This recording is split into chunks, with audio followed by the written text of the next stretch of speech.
अक्कलकोट माझ्या स्वामींचा निवास, स्वामी चरणांचा धरा तुम्ही ध्यास।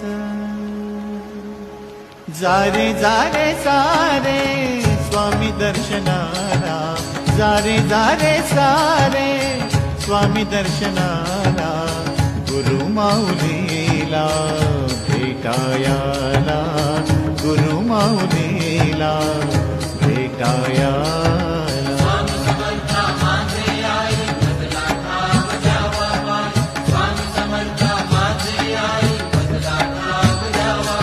अक्कलकोट माझ्या स्वामींचा निवास, स्वामी चरणाचा